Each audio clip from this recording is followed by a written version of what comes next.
Bom dia a todos. Meu nome é Júlia Oliveira. Sou professora de educação infantil na rede municipal de São Paulo, já há mais de 38 anos. Desse tempo, 30 e poucos anos foram dedicados a um único local, um SEI, no qual eu tenho o maior carinho.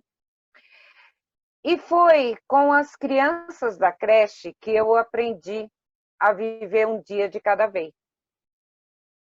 Foi nos olhares, foi nos toques, que eu me reconheci como pessoa. Em meados do ano 2000, me fizeram uma pergunta: o que eu, como mulher negra, conseguia me lembrar dos livros de educação infantil na minha infância? E aí eu só me lembrava de Saci Pererê, e se era o que era mais próximo para mim, e as belíssimas princesas, Branca de Neve, Cinderela e todas as outras europeias. E foi aí que eu conheci Carolina Maria de Jesus. Eu nunca quis ser homem, mas eu achava também que o arco-íris fugia de mim. Porque o racismo estrutural, ele não acredita na capacidade do negro de desaprender tudo que ele aprendeu errado. E aí vem a Lei 10.639, em que torna obrigatório a educação étnico-racial nas escolas. No entanto, o professor que não tem subsídios necessários se vê aí sem saber o que fazer. Entopem as bibliotecas, algumas escolas privilegiadas, vamos dizer assim, e começa um borbulhão, né, de livros. Porque até então as referências que tínhamos de livros de educação infantil eram das princesinhas lindas, maravilhosas do Walt Disney, mas a referência negra não se tinha. E aí tem um outro lado dessa história, né? Nas minhas pesquisas, um dos mais antigos registros de escolarização dos povos negros foi através da escola de Antônio Cesário. Ele, com as irmãs, eram filhos de negro alforriado, e eles conseguiram estudar, montar uma escola lá em Campinas, e durante o dia eles lecionavam boas maneiras, corte e costura, para as mulheres brancas, né, para as moças brancas. E com o dinheiro que eles recebiam dessas aulas, eles à noite lecionavam para moças negras. Esse é um dos poucos registros que se tem de alfabetização de negros. E a lei volta. E lá está o professor no chão da escola, e se ele não se olhar como pessoa e não entender que o seu papel é de suma importância, se ele não tiver um olhar apurado para os livros que lhe são oferecidos, ele pode destruir tudo. Porque a criança, desde a creche, desde que ela está na barriga da mãe, ela pode sim ouvir histórias. Deve ouvir histórias.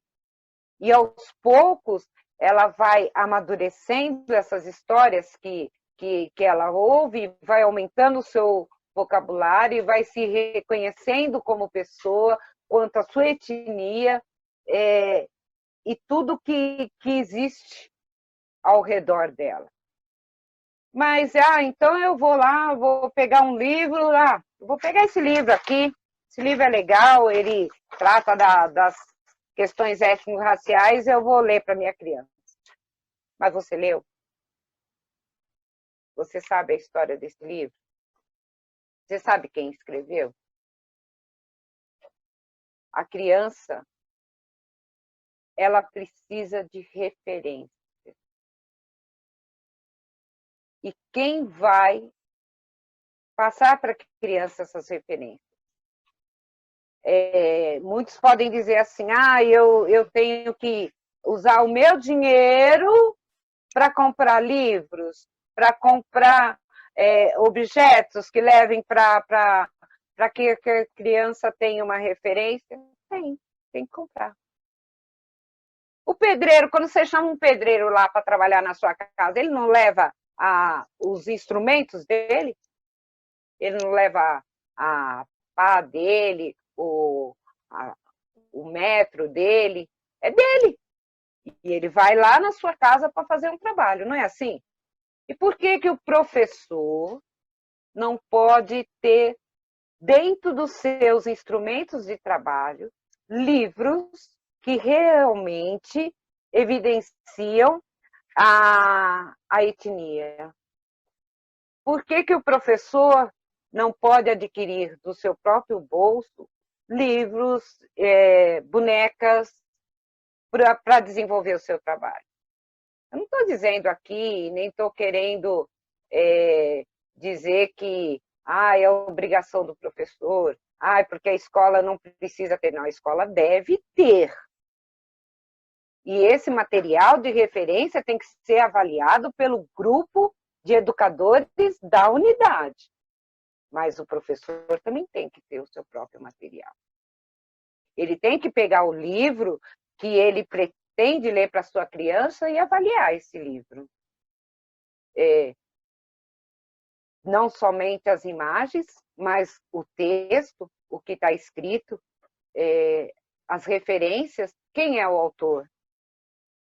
Quem é que escreveu esse livro? E quando a pessoa escreveu esse livro, a intenção dela foi realmente de proporcionar à criança a valorização da sua etnia, da sua religiosidade, dos traços do seu rosto, do seu nariz, da sua boca, do seu cabelo. Antes de levar um livro para a sala de aula, se faz necessário essa análise. O que eu, quanto educador, quanto professor, pretendo com esse livro? Eu pretendo trazer questões étnico-raciais, e aí a gente tem um exemplo de um livro que foi muito usado em 96, quando ele foi lançado, Menina Bonita do Laço de Fita, na qual a autora, Maria Clara Machado, a respeito muito, porém, devemos ficar atentos, e eu vou fazer uma breve reflexão, somente a primeira página desse livro, na qual a autora descreve a menina, que é uma menina, não tem nome, e ela compara a sua pele à pele de uma pantera negra em dias de chuva.